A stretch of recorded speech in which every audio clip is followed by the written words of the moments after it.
Afternoon. Welcome to today's webinar on executional readiness and unpacking the implementation capacity. I'm going to hand over to Ms. Jill, who will introduce our speaker, Ms. Amanda Jitsing. Thank you very much, Nobuntu.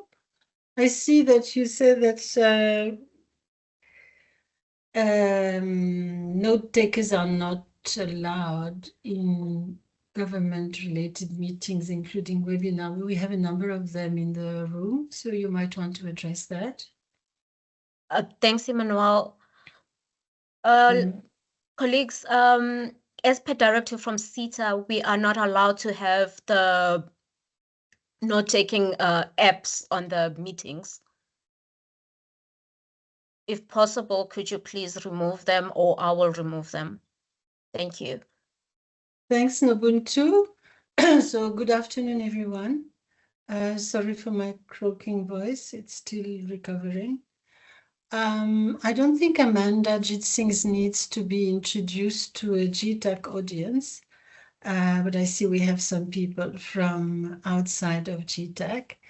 So Amanda is a seasoned economist with over 20 years of experience in public finance and monitoring and evaluation. In relation to public finance, she supported the Treasury, the National Treasury, in budget reform. And she has worked on national and provincial spending reviews, a large number of them. Amanda has also worked on public finance management issues in Africa, Latin America, and the Caribbean. Her international work includes assignment with the World Bank, the IMF, and a range of bilateral and multilateral donors. She holds a master's in economics. In the field of M&E, which is probably very relevant today, Amanda combines rigorous methodological training with deep practical experience. She also has a master's degree in evaluation studies and has overseen several complex evaluations, including flagship initiatives of National Treasury, such as the City Support Program.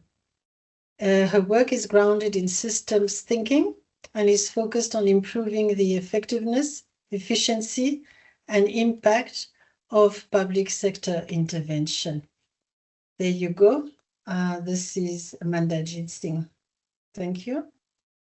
Thanks, Emmanuel. And I think kicking off the session, Amanda is going to put up a Mentimeter just to gauge the session and just to start the engagements. Amanda, over to you. You can put up the Menti. Okay, great. Hello, everyone. Can you see my screen? Yes, we can see your Menti. Fantastic. Hello. So good afternoon, everyone. Thank you, Emmanuel and Ubuntu, for the introduction, and specifically to Ubuntu for organizing this session and giving me a platform. I'm going to talk today about executional readiness. It's not the sexiest of topics, and you won't see a lot of data, but if you have ever sat in a steering committee meeting or a meeting where you can see your policy is not being implemented as planned or it's failing, well, this is the conversation we need to have. So before we start, let's see who's in the room. Can you just use the camera app on your phone to scan in the QR code? And it'll take you to a Mentimeter, a little poll. There's only 2 questions in it. Is everyone there? If you have problems, you can also open your browser and go to www.menti.com and enter the code. So the code stays at the top of the slides. Okay, let's see who's in the room quickly. I'm going to move. The code remains at the top of the slides if you want to use that. So who's in the room? What institution do you work for?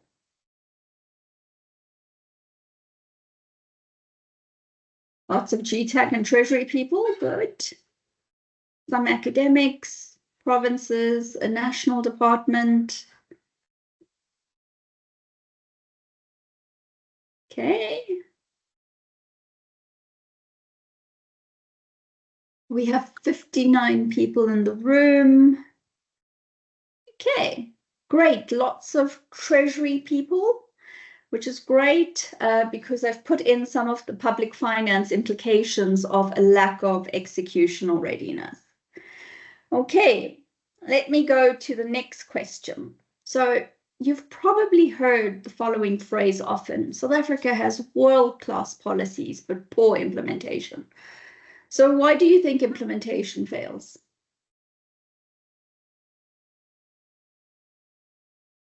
You can just type it in.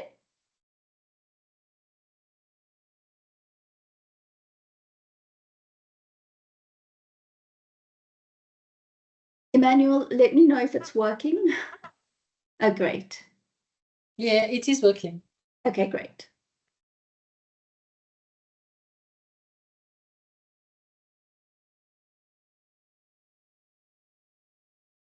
Okay. Who wants to have a go at Precious? Are you here? What do you see in the answers?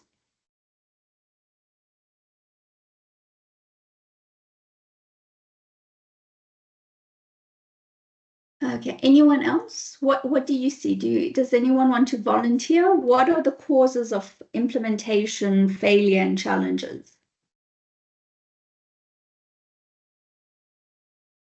Geez, everyone's so quiet. I promise you I don't bite. I have a loud mouth. It's Renette. It seems to me that a lot of people are talking about lack of skills, lack of capacity, but there's also a lack of management skills, etc. But then there's also a lot of politics coming through, which I find interesting. Thanks. Yeah, that's exactly it. And that's often the common things that we hear across government. And those are good and useful pieces of feedback. But as you'll start seeing that sometimes when we talk about bridging that gap between implementation and policy, we often don't gear up government for execution. And today's session is about how do you gear up government for execution. I'm going to swap screens here. Give me a moment and let me know if you can see the screen. Visible. Thanks. Yes, visible, Amanda. Fantastic. So let me just close my Mentimeter so it doesn't pop up again. Okay, so for some reason it has closed my screen too. Okay, great. Okay, so today we're going to try to figure out why implementation fails in government. So I'm going to talk to you about this concept of executional readiness. It's a relatively new concept, and where it comes from is over the last decade, this discipline called implementation science has emerged. And what implementation science is trying to do is it's trying to explain why implementation works and why it doesn't, but based on evidence, good evidence on what is working and what isn't working.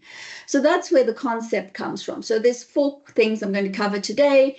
The first one is, what is executional readiness? How do you actually do this and think about this? And you know, what are the components you look at when you look at executional readiness? And I want to give you one of my favorite examples, the case of PSET, which is post-school education and training. Okay, so let's start with what is executional readiness. Executional readiness sits in this really awkward space between your high-level policy and strategy and delivery. It's frankly where a lot of things fall apart. And we have a fair amount of statistics on this. About 80% of government reforms don't meet their objectives. In other words, you're looking at about 4 in 5 government policies and programs that often undeliver. under-deliver or don't deliver at all.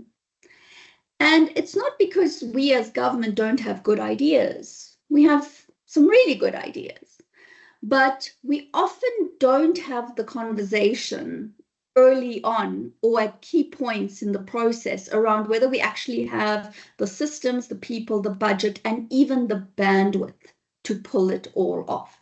And so a lot of times, and you see it coming through in the spending reviews that we are doing, the policy is so aspirational that we cannot create that bridge between what we want and what we have and where we are. So before I go on, it's important to distinguish between two things: theory failure and policy and implementation failure. So before we rush to blame implementation, let's be clear. Some policies actually fail because they are flawed from the start, and we call that theory failure. So I'll give you a very good example. There was an evaluation of the employment tax incentive. It's an incentive that is given to employers to get them to hire young, low-skilled workers aged between 18 and 29, and the tax incentive effectively subsidized a proportion of their wage for, I think, up to 2 years. So the underlying theory of change is that youth employment is high because there's a wage gap and employers are reluctant to hire inexperienced youth at the prevailing wage. And so according to this, the underlying theory, a temporary subsidy would reduce the cost of labor, increase hiring, and give young people work experience. What the evaluation showed is that here you had policy failure because the theory of change showed that the policy itself did not reflect the binding constraints in the labor market. We just did not have the labor demand as a country for youth labor to actually make any meaningful dent. So if you think about it, a policy that addresses wage cost does not necessarily help with labor demand. So that's an example of policy failure. But you also have implementation failure. And implementation failure is what happens when what you are doing in terms of execution is not actually leading to the outcomes and the impacts that you want. I'm going to focus on outcomes. And you are not activating this theory of change. Now, most of you have heard of this concept of theory of change, and there's one of two reactions I get when people hear theory of change. Either they get very excited, and it's mostly M&E practitioners, or they're like, oh God, this theory of change thing. But essentially what it's trying to do is, if you use a theory of change well, it will start helping you to identify where implementation is going wrong. So we know from analysis and from lots of evidence across the country that implementation failure happens at multiple levels. And here's a rather depressing list. It happens at all levels of your policy chains. It starts with vague and ambitious goals. If you look at the costing work that GTAC has done, you'll see that often it starts with having policy goals that are just either not affordable or overly ambitious, or sometimes even competing goals. It also happens at strategy. And if you think about anything from a strategy that a sector might do, your sector strategies, to your planning, there's often not enough operational detail. For some reason, we don't plan well. Often we make major assumptions that are sometimes unrealistic around what we can or cannot do. Then you have the actual implementation failures that go on, and when you just don't have the capacity, you don't have the systems, you don't have the people, your procurement is delayed. That's implementation going awry. There's obviously monitoring and evaluation. I must say that over the, when was DPME established? I think 2008. We've seen this perspective where monitoring has started off, well with really good policies, but it's become in the language of government, or it's become seen as more of a compliance thing rather than actually the fundamental reason that we monitor is to improve, to allow us to make course corrections, do things better, quicker, in a smarter way. So it's not fulfilling that function, and often evaluations, which I think we do less of nowadays, tend to either be too late to change or focus on outputs and not outcomes. So today I want to talk to you about one particular element. I'm not going to try to address all the failures across the policy cycle. This gap between planning and implementation. So often, and I thought I would put this slide because we get confused about what the gap actually is. So you have three things: your policy ambition, your capacity, and your affordability. If we were Sweden, or Norway, there's probably some alignment between the capacity we have, what we can afford, and our policy ambitions. But we're not a very rich country where we can write a blank check. So then people often confuse an executional capacity gap and an affordability gap. And it's an important distinction for us to make, because more often there is a gap between the capacity that we have. So when the gap is between the capacity we have, what we can afford, and our policy ambitions, then you have an executional capacity gap. Essentially, you probably have enough funding, but you're just not executing on that funding and delivering good value for money for government. Then there are instances where you have an affordability gap, where you might actually have the capacity, but you can't really afford the policy or the policy implementation. And that's an affordability gap. And often when we talk about a lack of capacity, our premise in this country, at least in my humble experience, is that we keep on saying that if we throw money at it and we get more funding, we will solve the problem. We will increase our capacity. Well, it kind of doesn't work that way.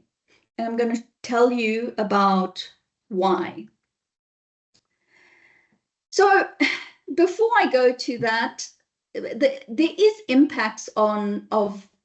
impact. If you have poor executional readiness and you as a public finance official or a person involved with government or program manager, if you're asking yourself, well, why am I not delivering? Well, first of all, why is government not getting outcomes?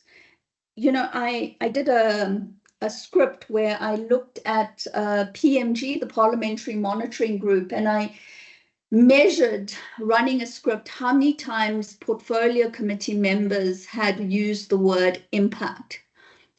And often the average is about 28 times across meetings, across budget vote meetings. So the key question is, why aren't we having an impact? Well, often you're not having your impact because your implementation is delayed. Even worse, it's inconsistent, or it's disjointed and fragmented. And because you can't deliver consistently to the quality that you want, you are really not activating your theory of change. So you're delivering a set of outputs, but they're not translating into results or outcomes. And ultimately, those outcomes, which never materialize, are never going to give you the impact. I hate that word, by the way, impact, that you want. So it really starts with what's going wrong here. So when do you start thinking about executional readiness? All the time. You don't think of it as a once-off assessment. Oh, we're in trouble now, which is my favorite way of thinking about implementation or executional readiness. Let's do a diagnostic why we went wrong or why we aren't delivering. It's more fundamental than that. You need to be assessing where you are, what capacity you have in a clever, smart way in order to make your plans. You don't plan first and then figure out what capacity you have. You figure out, actually, this is what capacity I have. This is what I want to achieve. How do I get there with the capacity that I have? So there's executional readiness is built on this theory around how you change. And fundamentally, it says change doesn't happen because we have a policy, a nice, beautiful document with a color cover that's been designed and that has very fancy English words in it.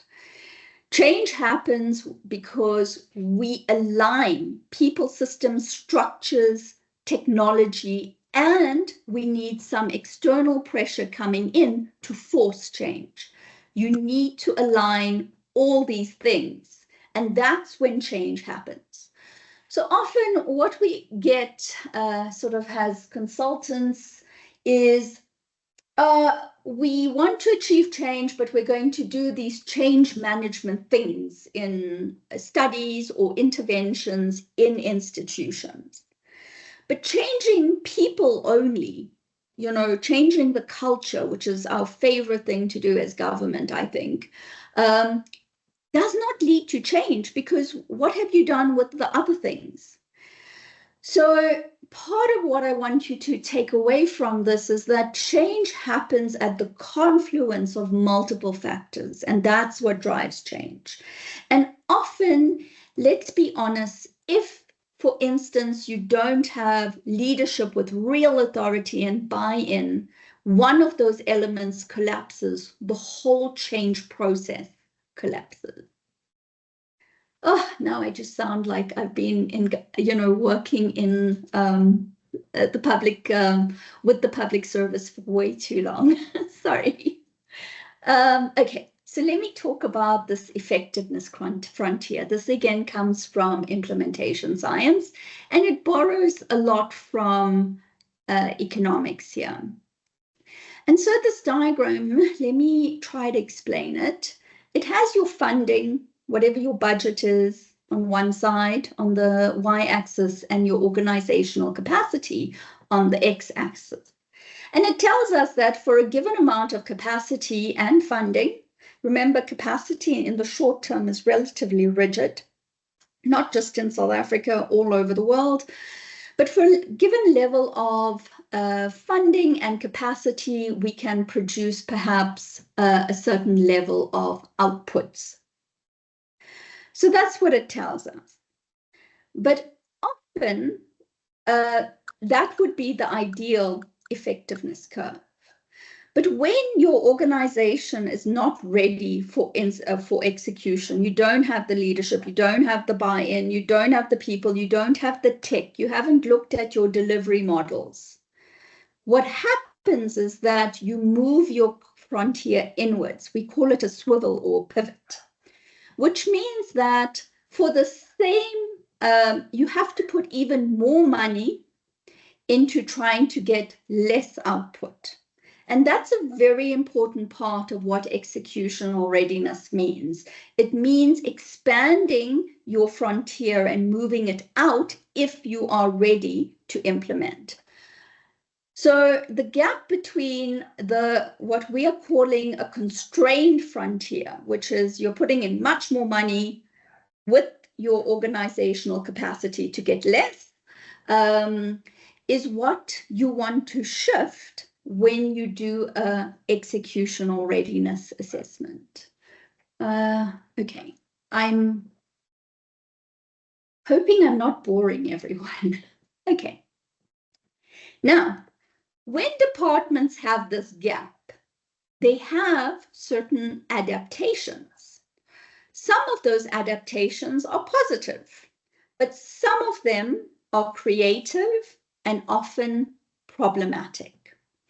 And we see how departments adapt when you have low executional readiness and you just can't implement. So the first thing that we do is we lower our targets. Now, there's sneaky ways to do that in government nowadays. I realize that the best way to lower your targets is by changing the way you frame your indicator. Often you'll move it from a numeric target to a percentage so that no one can see what the numerator and denominator is. You slow walk implementation. And that's very important. There's ways of slow walking implementation that are absolutely detrimental to the achievement of your outputs and outcomes. Then what you do is, if you want to adapt and you're not ready for implementation, you just spend. You know, and you see this. These are the flags that I want the public finance analyst to look for. You are in continuous piloting mode and you are never able to scale. In fact, you design your pilots so that they never answer the question that you can scale up. You either overplan or you stay where you are. We call it paralysis by analysis. We were given an example of a department that spent 40% of a program budget on planning. Not doing anything, not delivering, just planning. You outsource without oversight, so you just give it over. You hire, we see this in spending reviews when you see a lot of implementation agencies. You outsource and you don't have oversight, but you want them to just spend your money. And then you have this compliance-driven execution where you basically are so focused on complying and meeting that APP target that you forget that there's an outcome that you want to achieve. So here's a little case study for you, and I'd like you to respond to this, right? So this was a program, it's a fairly big program in government. I've anonymized it so that you don't know which program it was, but it provides support to a targeted set of beneficiaries through coaching, training, mentoring, and whatever support. It's a popular program. It's seen as a priority in this country. So we increased the budget by 7% above inflation over a 5-year period. But over that same period, the number of beneficiaries supported declined by 3%. So you might ask me, but if it declined, it means that they might have changed the delivery model or the quality of support, or perhaps they're giving more to every single beneficiary. And the answer is no, no change in delivery model, no change in the quality of support. And the first thing when you put the numbers together is that you realize that the cost per beneficiary is rising very quickly. And that's where unit costs become an important tool in government's arena, but also for public finance officials. You have this massive increase in unit costs. And essentially, when your unit costs are rising, that often means that you are getting less value for money. So in this case, what the program was doing is it was growing its budget, delivering less, and getting much less value for money. And these are the things that when you do your monitoring, when we're doing oversight, we need to be looking out for. So here, this is for public finance analysts and budget and program managers. Here are the 3 big red flags and early warning signals. You have your traditional, that there is a lack of executional readiness. The first one is underspending, overspending, blah, we know that, nothing interesting there. But the next red flag that you should see is around the shape and distribution of spending, how spending actually happens over time. And often I was looking at some public finance, I was doing some public finance analysis. You find in the last quarter of the year, there's this massive surge in goods and services. Now that's all very well if the result and the outcome that you want is for people to spend their budget. It's not a good indicator when you want the budget and the spending to produce meaningful outcomes. All it means is people are rushing to spend, but because they haven't given themselves enough time, government isn't delivering on the outputs in the way that it allows the outputs to activate a series of mechanisms, we call them change pathways, that help us achieve outcomes. And my last one is, and this is often probably a very easy calculation, is rising unit costs. So for public finance officials, these are your red flags that show you that there's something wrong and the department might not be ready to execute or have the capacity systems, technology and processes to execute. So how do you perform this? So for most part, executional readiness, we do it intuitively. We just don't do it in a way that we put together the different pieces of the puzzle.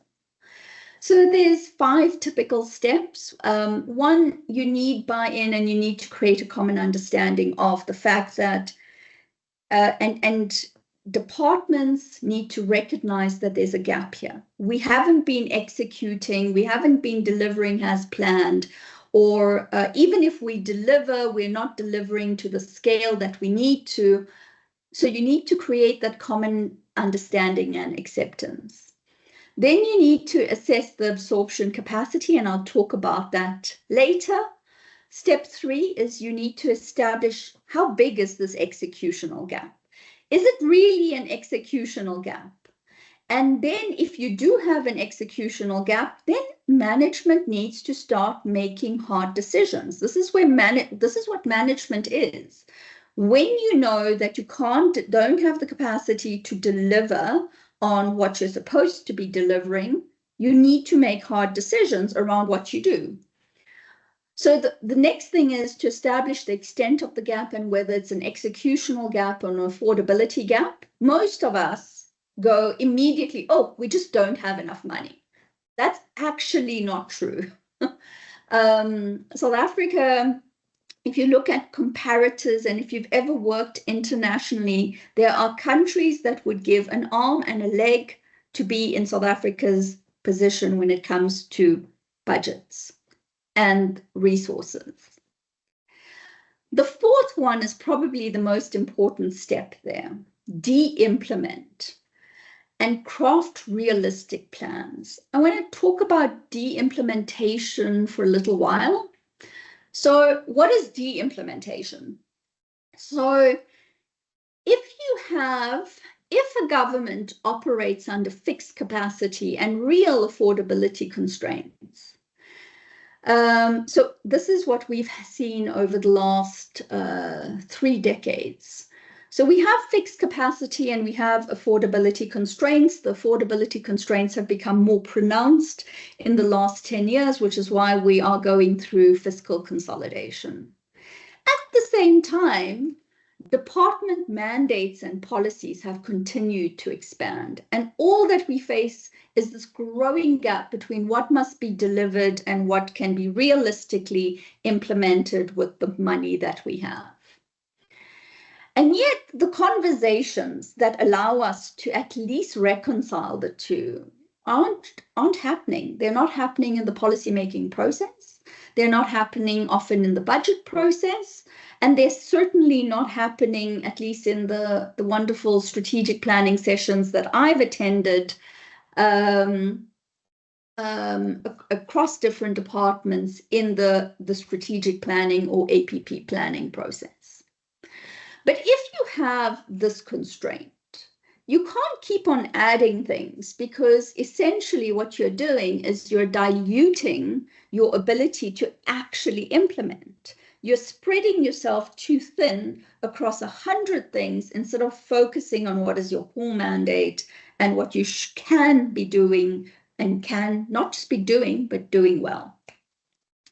So de-implementation is this new concept. We've seen it in a number of OECD countries, but we've also seen Chile, sorry, champion it. And we've seen it taking root in Brazil, for instance. And it's the deliberate process of looking at what we don't need and phasing out policies, programs, and practices that are either no longer effective or no longer relevant or not even aligned to our priorities. And there's an entire conversation on whether we know what our priorities are.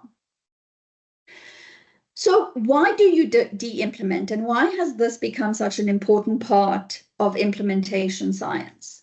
Because many of the programs that you are doing, the legacy programs, they are creating inertia in institutions, and you need to refresh. It's like spring cleaning your house. There must be a mechanism in government that allows us to spring clean our departments, in this case, and our programs. Often the legacy programs, they drain your resources and they absorb implementation capacity and crowd out funding for other higher priority programs.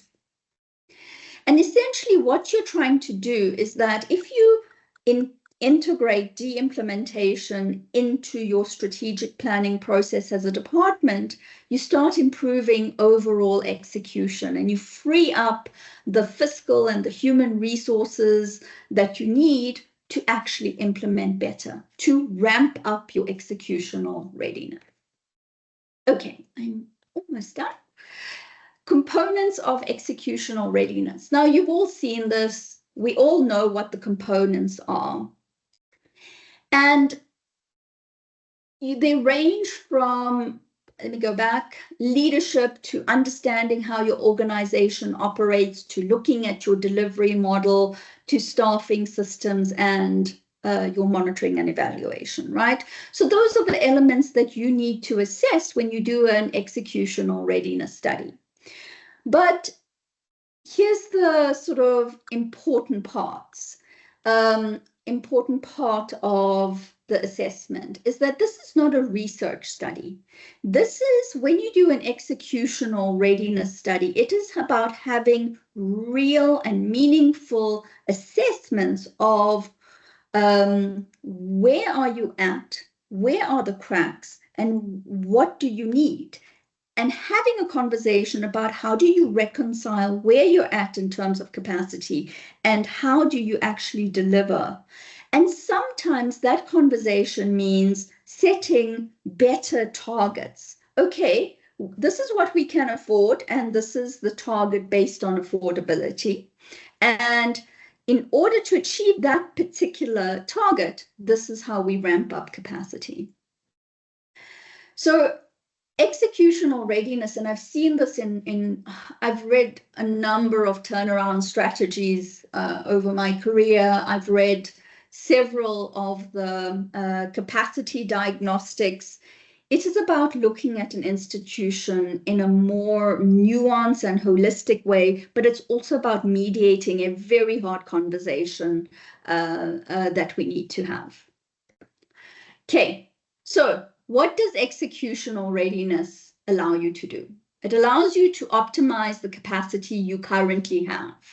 And it's a big part of the benefit of optimization of executional readiness. It's not saying that, oh, we're going to wait to do better when we have more money. It's saying, what can you do with what you have?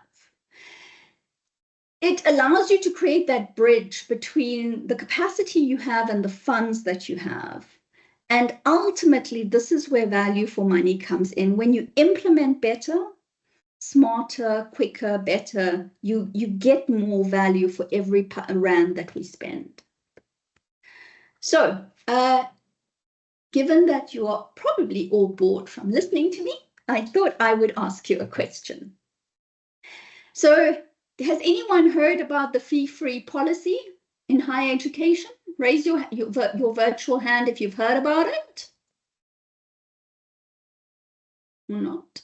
Great, Renette's heard about it. A couple of people know that as a country, we have implemented a fee-free higher education policy, and it was done in 2018. So at the time of this announcement, we actually had a lot of evidence from multiple ministerial task teams, from costing studies that had been done, from studies on the NSFAS that had been done, from evidence produced by the CHE, the Council for Higher Education. So we had a whole lot of evidence on, and this evidence was pointing us to the readiness of, in this case, the PSET system and the individual entities and departments and entities in it. So let's talk about three entities: the public universities, the NSFAS, and the DHET.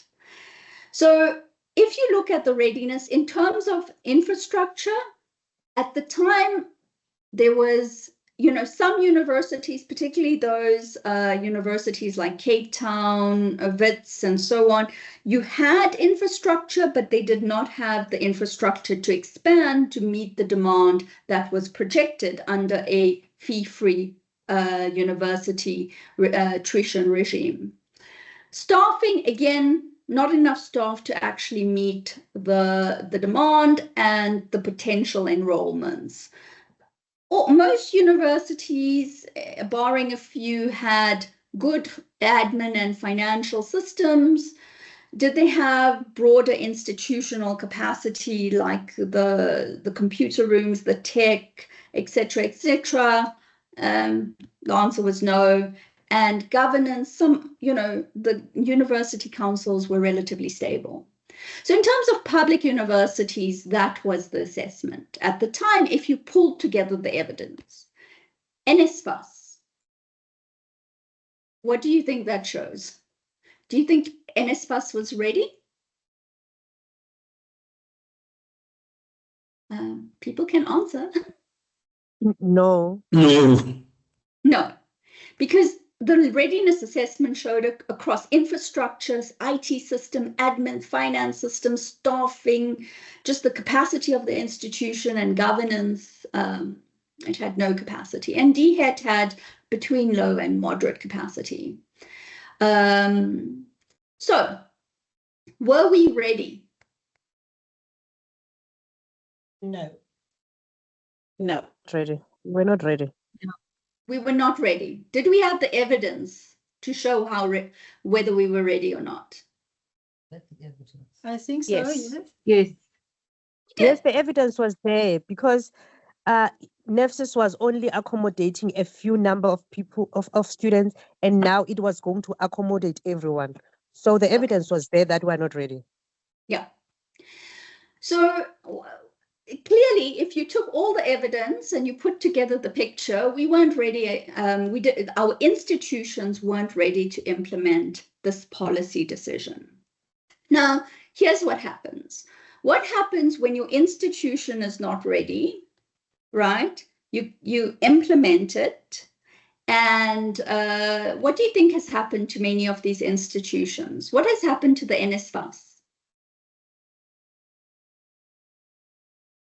It's not able to deliver. Yeah, and it's struggling even more. It has even less capacity now than it had then. What's happened to public universities? They are also failing that the intake is not growing as well, so they can't accommodate more students. Yeah, they can't accommodate more students, but we're putting real pressure on public universities. In fact, some of them are in an absolute financially precarious position. Okay, and then the DHET is the department. So here's the thing. If you don't look at whether you have, if you don't ask hard questions, you don't look at your executional readiness and your capacity to execute upfront. And if we're not having these conversations, we end up breaking our institutions. So most people are going to say to me, oh, but, you know, we have such a big need and demand. Yes, absolutely. We have all of that. In most developing countries, the need is much greater than the demand. But at the same time, we do have a constraint, a fiscal constraint and an affordability constraint. So executional readiness ultimately is about trying to bridge the two. And it's not about dampening ambition. It's about being able to deliver on it. And if we want better outcomes as a country, we need to get real about what it takes to actually implement some of our policies. And this means asking very hard questions before you roll out a policy, not once you have the headlines in the paper. Emmanuel and Ubuntu, I'm done. I'm going to hand over to you. Thank you. Thank you so much, Amanda, for such an informative and insightful presentation. And I hope everyone and each and every one of us can take a note from your presentation that how can we translate policy into results. Thank you so much. And if we can give Amanda a round of applause, please.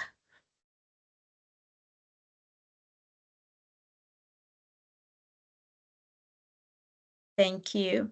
And then, Amanda, you can take questions. I see Emmanuel has her hand up. Yeah, will you run the questions? Yes, I will. Thanks. Emmanuel? Yes, thank you very much, Amanda. It was extremely well presented and very, very clear. I want to ask you this question. In my line of work, the level at which people come to us is when the organization is breaking down or has broken down. And as you said, we can do as many diagnostics as we want. We don't often see results because I think, please confirm if I'm right.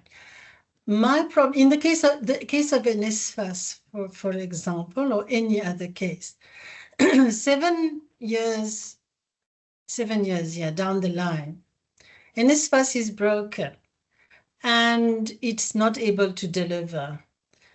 And we know what is wrong, right? We know what went wrong. They were not prepared for this new mandate.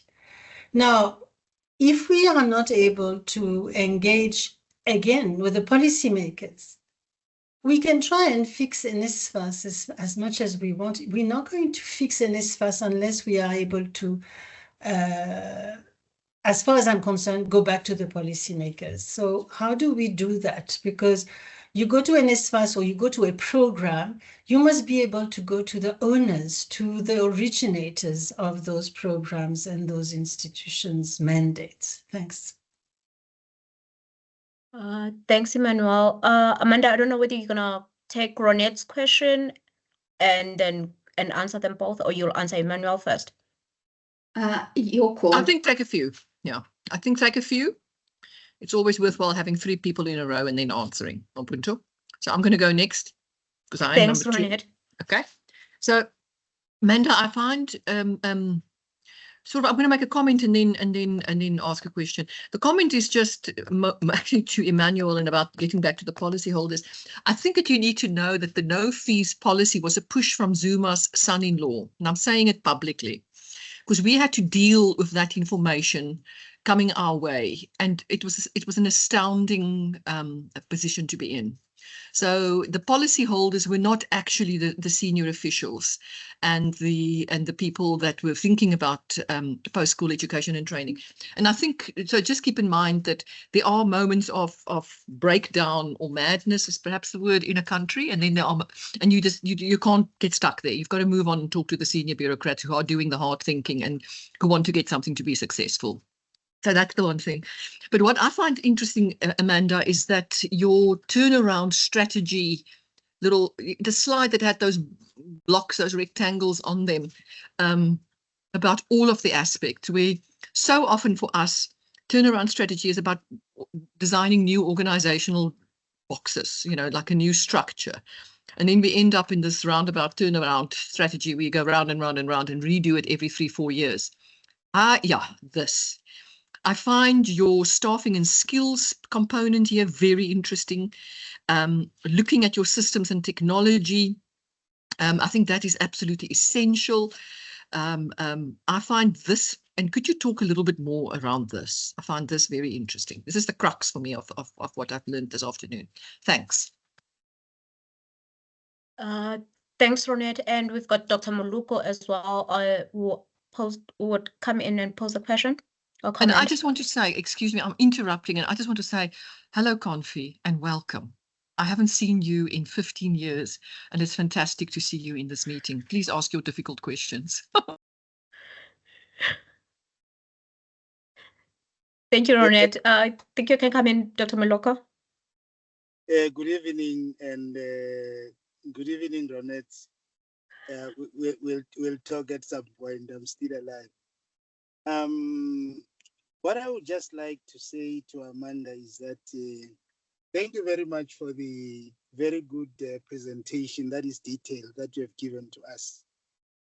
What I'm going to say might be a bit surprising to you, but everything that you said about readiness of implementation of policies and problems that people have apply equally in the private sector and in the public sector. In my days when I was still in the public sector in various capacities in senior management, the message that I used to drive home to all the workers and the managers is that whatever that you do in the public sector, you must be able to say that you are doing it to the standard that is being done in the private sector. If you are, for example, a CFO, you must be able to give me the quality of work that you would give me in something as you would give me in buildings. So whatever that you have given, you can be able to impart it to even people that in the private sector. Now, your one thing that I think we need to remind ourselves all the time, especially as we implement in government, is that by right, the people who are policymakers is the executive. The executive, especially at the level of cabinet. And the policies that are country policies are in fact cemented in the white papers that we are having on each and every topic.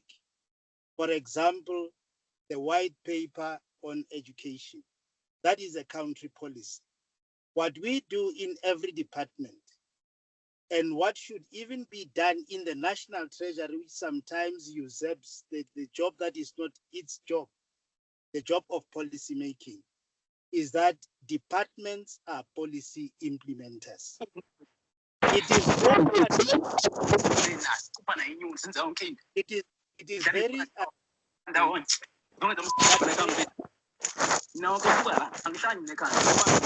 somebody that is disturbing. There are many instances that can be quoted where one finds himself drawing a conclusion that our strategy planning process is being done by everybody, but it amounts to malicious compliance. We produce very beautiful strategy planning and APPs so that they decorate our shelves. And every 3 months we come and we say, have we implemented? Whether we implemented or not is neither here nor there. It's only when we discuss the annual report that we are going to be saying, oh, we could have been able to do A and B and C. The budget process that is linked to the strategic planning process, usually it's meaningful. And as you have said, in most instances in South Africa, you find that we give the reason of not having enough resources. When if we compare ourselves with other countries, we find that they would in fact do marvelous things with the amount of resources, especially the financial resources and the human resources that we have. I find it very interesting that you chose NSFAS and the funding of higher education as an example. And what I find very interesting is that NSFAS is an example of where the policymakers at the level of cabinet or at the level of executive made certain mistakes. Because if you look at the origin of the policy that was underpinning NSFAS, from the times when we made policies that ended up being absorbed by TEFSA and then NSFAS, the funding of higher education and generally funding of education was supposed to be done in such a way as to reflect the fact that education is a human right. Thanks for raising it here, and I hope that because we'll be able to get hold of your slide presentation, we will be able to, some of us will be able to take the discussion a little bit further. But if we are not going to intervene and leave NSFAS to continue at the same level and in the same way, we will be wasting resources and in fact destroying a number of generations of young people that we are putting in universities where this triangle of skills provision is in fact everted because we are focusing on universities instead of producing skills that are needed by the country and okay. I'm gonna 1 to 3 is to 4 is to 16. Thank you very much. Okay, I would like us to, those of us that would like to discuss NSFAS in itself, to please remain behind and we can discuss, because I don't think, Confi, what you are presenting is the full picture of what happened at NSFAS, and perhaps it will be very useful to share the information that we have from a technical perspective about what we saw there. But right now, I would like to focus the discussion back on what the point of the presentation here was around the components of executional readiness. So I'm going to ask that questions focus on that, and then I'm happy to talk afterwards, Confi, about what happened at NSFAS. There's a lot of stuff there that is quite worrying. I'm going to take over Nobuntu for chairing now, and I'm going to give Anthony and then Bernadette a chance to come in with some questions. Well, first of all, let's get Amanda a chance to answer these questions because we're going a bit over time now. Amanda? Okay. Yes. So often, Emmanuel, it's important to diagnose where we talk about policy problems. And yes, you have bad policy, but you are now in the phase as a department or an institution where you are implementing policy. Now, there are conversations to be had, even if you have this policy that doesn't work for you, around how you implement it. And what I often find is the conversation around what can we do better. Let's assume in this case it's grant funding. You used NSFAS. What can NSFAS do to be a functional grant disbursement within its mandate, within what it's doing, getting funding 800,000 students, or no, 340,000 students? What can it do better? And that's what executional readiness is. It's about being able to optimize within your current constraints. So not always changing the policy. That's a long-term process, a political process, etc., but also focusing in on what can be done better with what we have. I hope that answered that question. Renette, so the components of executional readiness. In this case, the entire methodology is quite different to how we run diagnostics in South Africa. What in each of these areas, you do it at two levels. First of all, you look at each of these areas and you measure the extent to which each of these areas function. Do you have leadership who has the competence, the authority, and there's a level of acceptance of what you're trying to do? You look at your organizational design.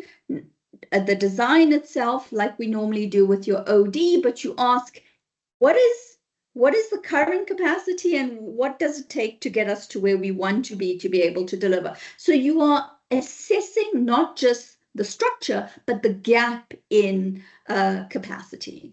You look at your delivery model, and you look at options for delivering. Can you couple humans and technology to optimize your delivery? These would be things that you would look at in your executional readiness.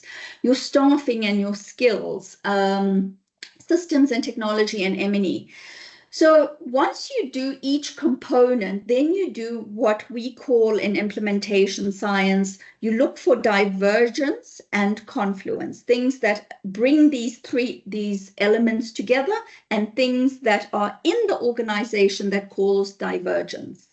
And ultimately, by looking at it more holistically, you are able as a department or an institution to pull the right levers to build your executional readiness. So there's an entire science behind this, but it's a way of looking at an organization or an institution more holistically. I hope that answers that question. I'm not going to talk about NSFAS and the higher education. I used it as probably the most pronounced case of a lack of readiness that we had. I was not commenting on the policy or anything like that. I've worked with NSFAS and the DHET for about 20 years now, so I'm quite aware of it. But all I wanted to highlight is we brought this big policy in, but if you looked at whether these three institutions, categories of institutions were ready, the evidence that we had was that they were not ready, and we didn't do anything to have a discussion around their executional readiness. Okay, I'm going to stop there. Thank you. Thank you, Amanda. Thank you, Amanda. Can we ask, I think it's Anthony and Bernadette, both people with extensive experience. Let's hear. Anthony, Bernadette.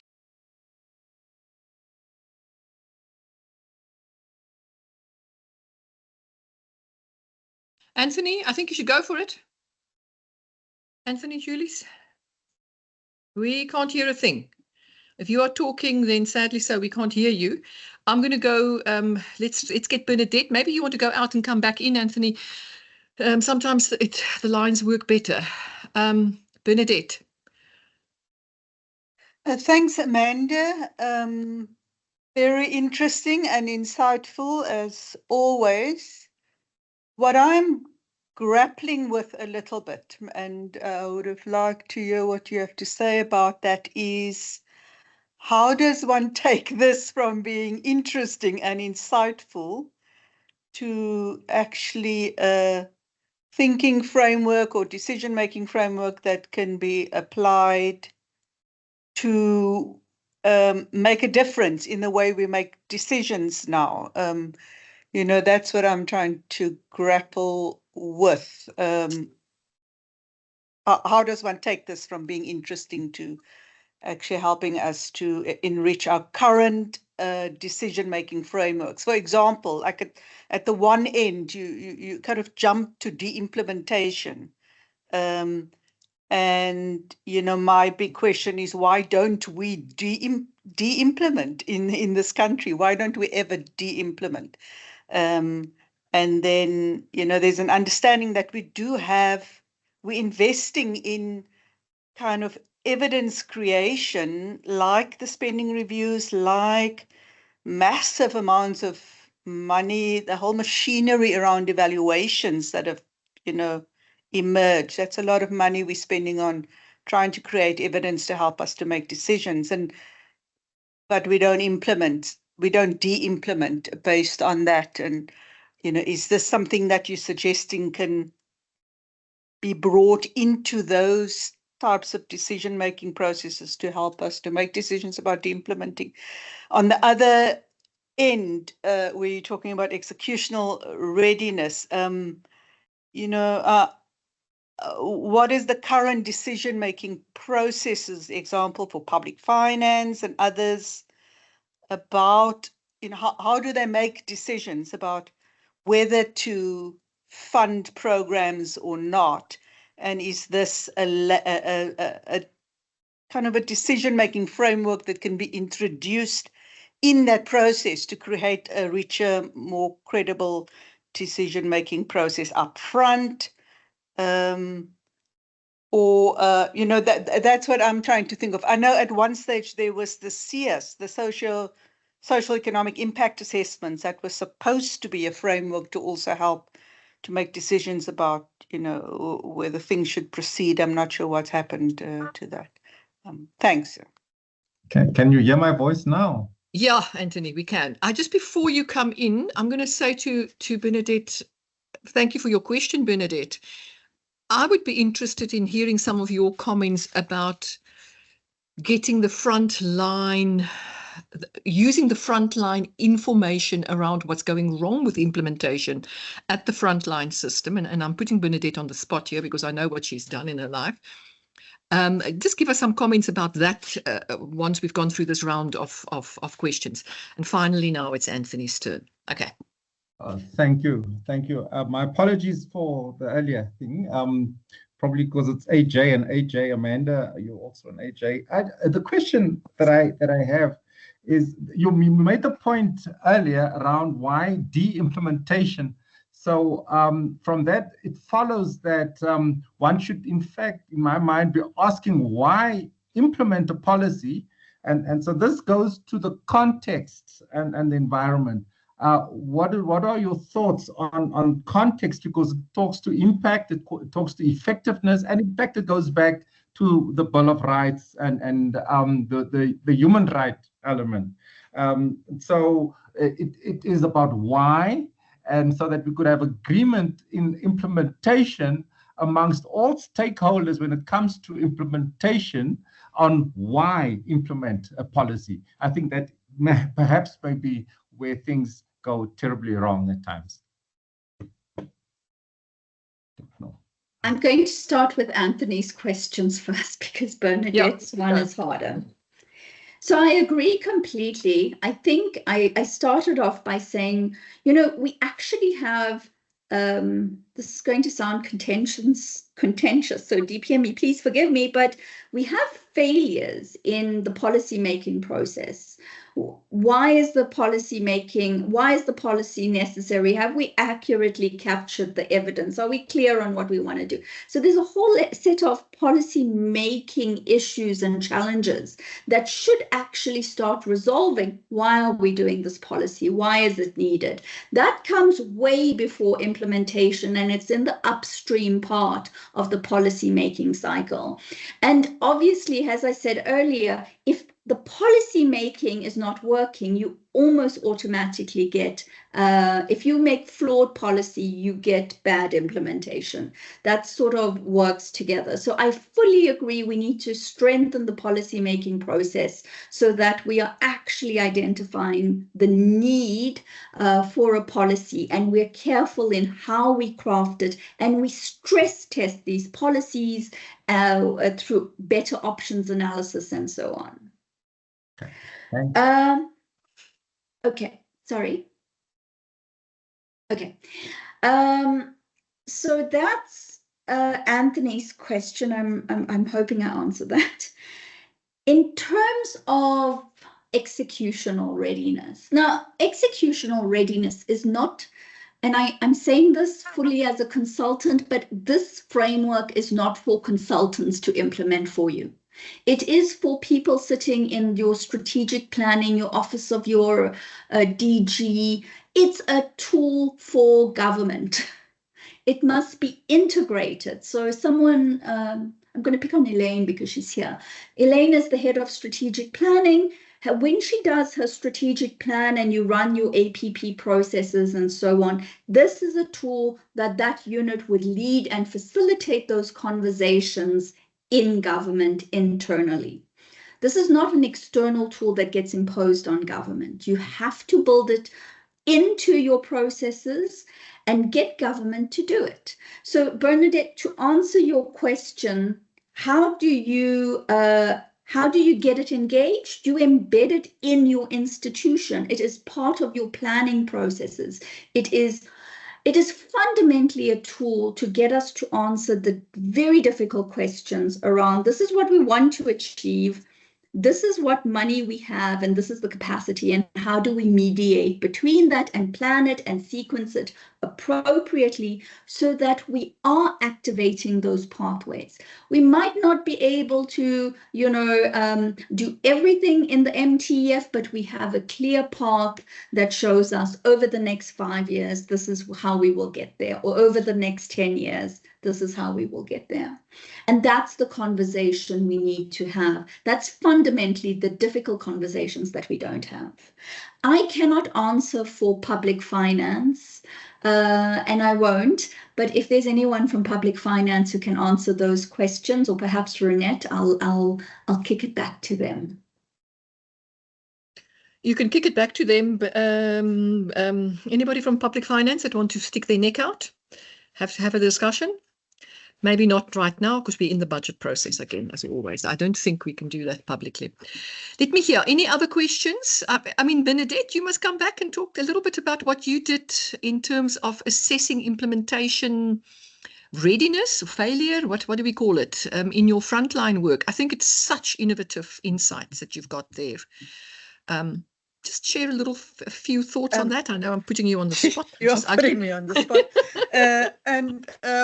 I'm interested that you think it's relevant for this conversation, but let me give it a go.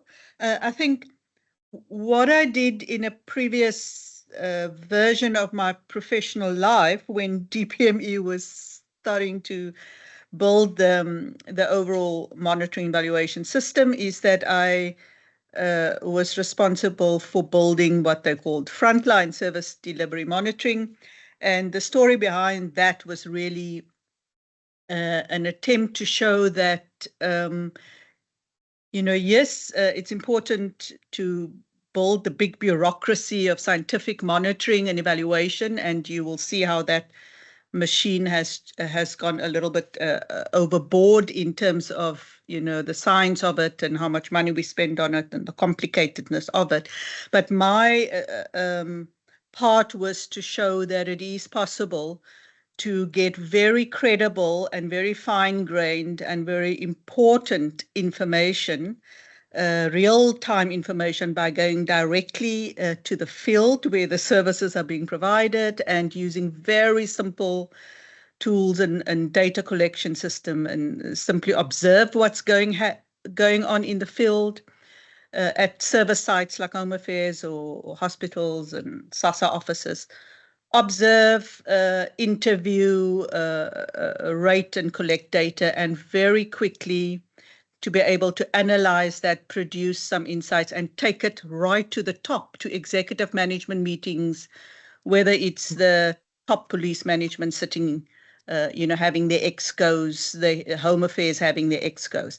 Fine-grained field data, which they never ever give credibility to as, important information, take it right to the main decision makers and show them what's going on in the field, so that they have data that they're able to make decisions on, instead of waiting for very bureaucratic, complicated studies to be done. So that's work that I did at that stage. It's just giving credibility and importance to field, simply collected field, real-time data, and that it has credibility to help you to make decisions very quickly.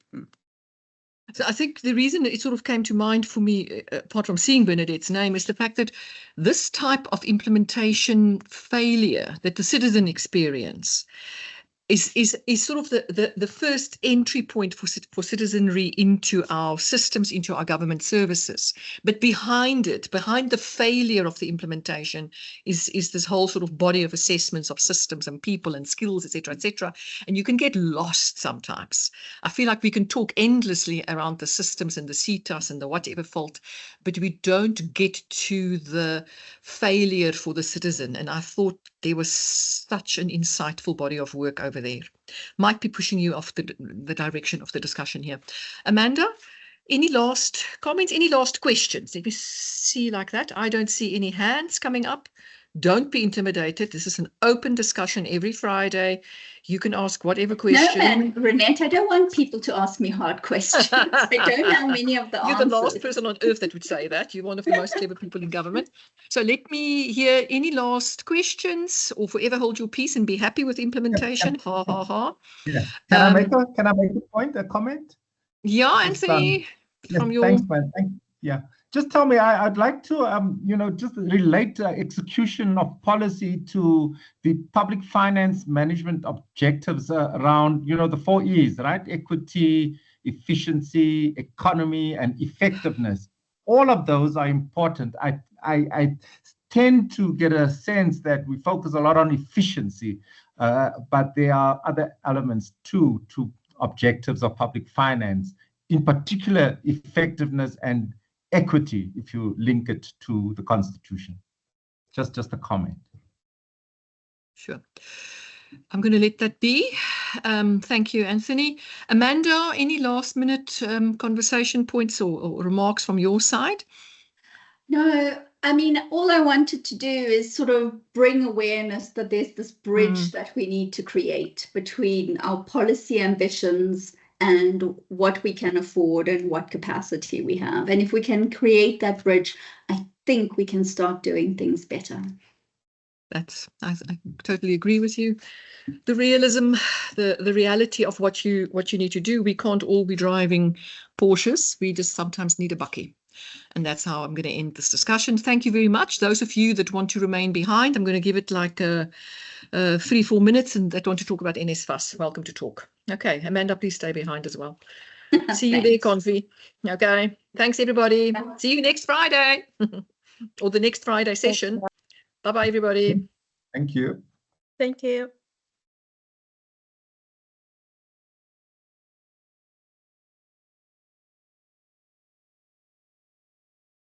Is Spencer here? Spencer, don't go if you're here. Thanks. Confi. Actually, I was thinking, I think I saw you last about 30 years ago. I think it's actually that. I mean, I had such a heart attack when I saw your name now. Have you ever had a heart attack? Look, let me tell you. It's very difficult to get rid of them. No. Well, we're getting into that age, man. We're no longer youth. We're no longer youth. I mean, let me tell you, my wife always complains to say that now that I'm a pensioner, it looks like I'm working harder. I'm always going consulting everywhere around the globe, and I have to drag her along. Fantastic! Isn't that a fantastic thing to do? Yeah, isn't that just the best? But I've left my email address there. I'm still in the same old house at Bedford Gardens. Still, Confi! Hey, man! I'm still in the same old house. Fantastic. In Bedford Gardens.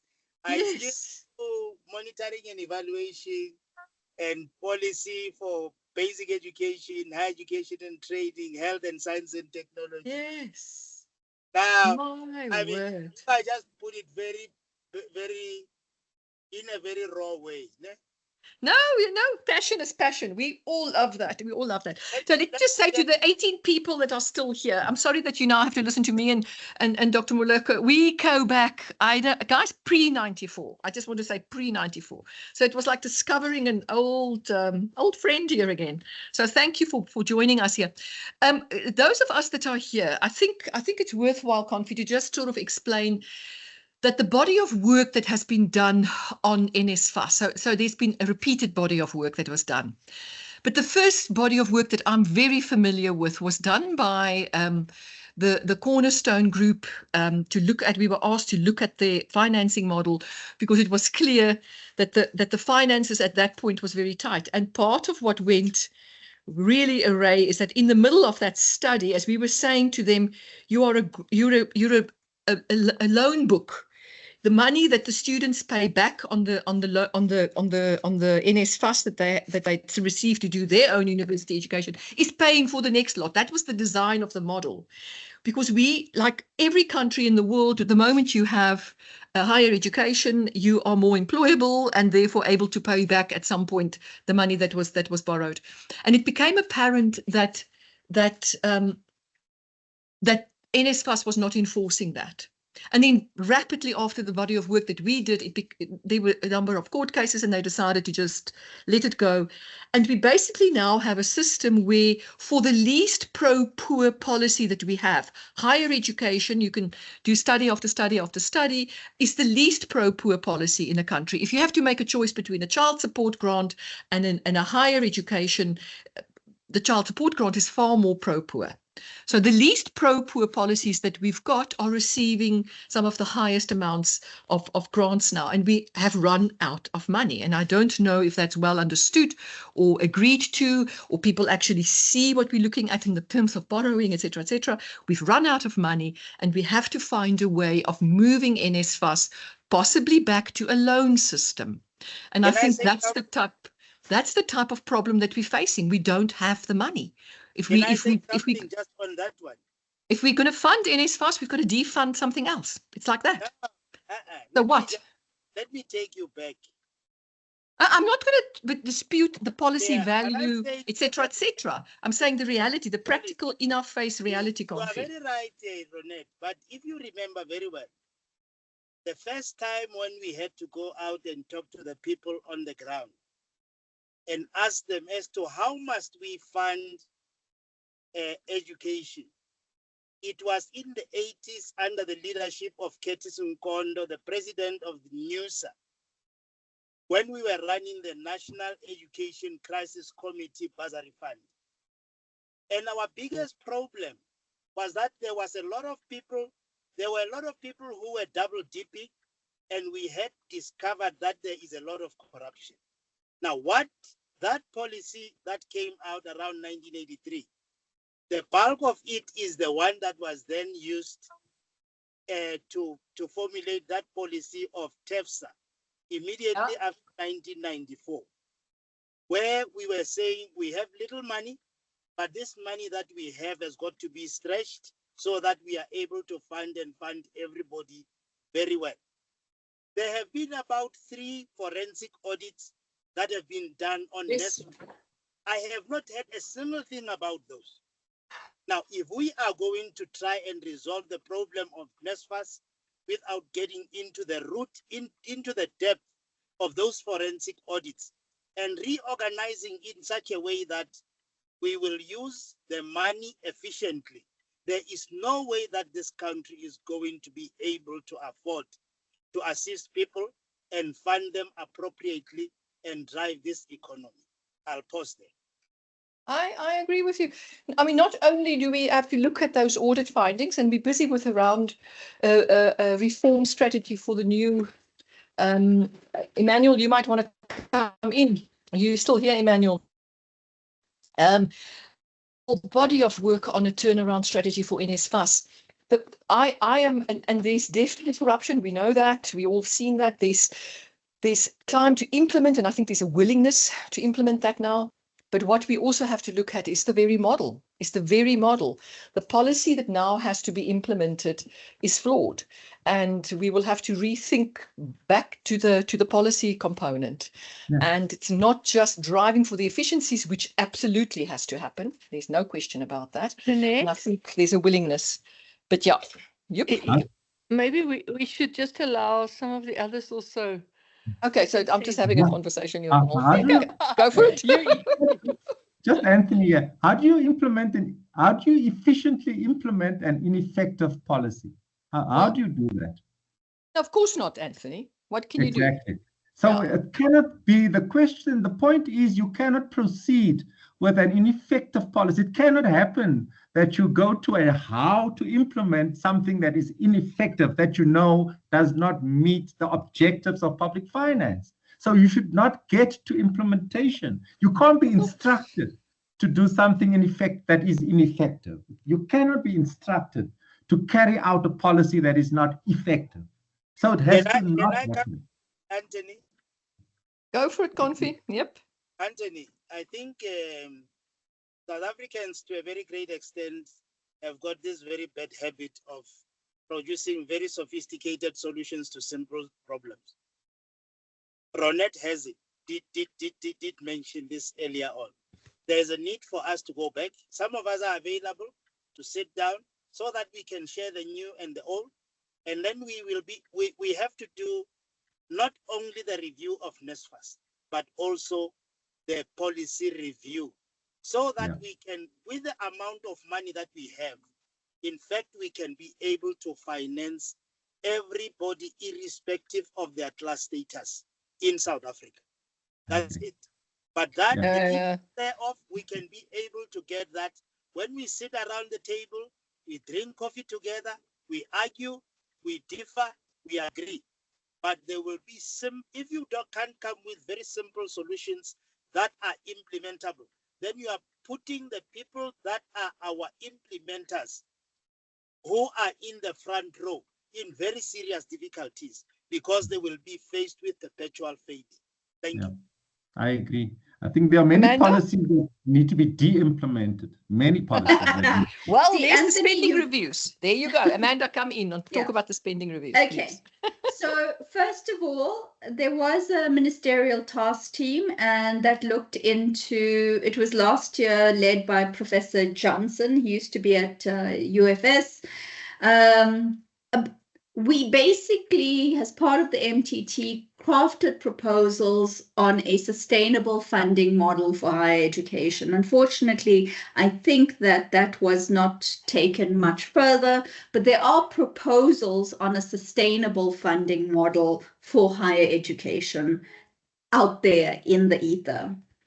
The second thing that I wanted to point out is that when we talk about higher education funding, you have to look at it in the context of a more... Oh, sorry. When you talk about higher education policy funding, you have to talk about it in the context of a broader labor market conversation. What do our youths need? What is the best way of bringing them into the labor market? Is it through higher education? Is it through TVET? Is there other mechanisms? And that conversation we don't have as a country as yet. Maybe it's coming, but we haven't had that. The third point that I want to make is that what we've learned, particularly from even advanced economies that have made this, it's not about funding as many people in higher education as you want. It is about funding with purpose so that you are producing young people that get absorbed by the labor market that can help achieve multiplier effects in the economy. So you are forward-looking, forward-thinking, funding for the future. And that's the conversations we do not have. Okay, I do have to go. I have a meeting. Yes, I think probably at this point, people, we can sit around a table and have some coffee and talk about this forever. I'm sorry that I have to stop this now, but also we all have to be realistic. Thank you very much. It's lovely to see. Your number there, Ronette, please. I'm gonna talk to you just now, Confi. I'm gonna talk to you just now. Okay, everybody. Thank you very much, and thank you for allowing older people like us to find each other again. It's lovely. Thanks very much, everyone. Bye, ciao. Bye. Bye. Bye. Thank you. Bye-bye. Bye. Bye. Bye. Bye. Thank you. Bye-bye. Thank you.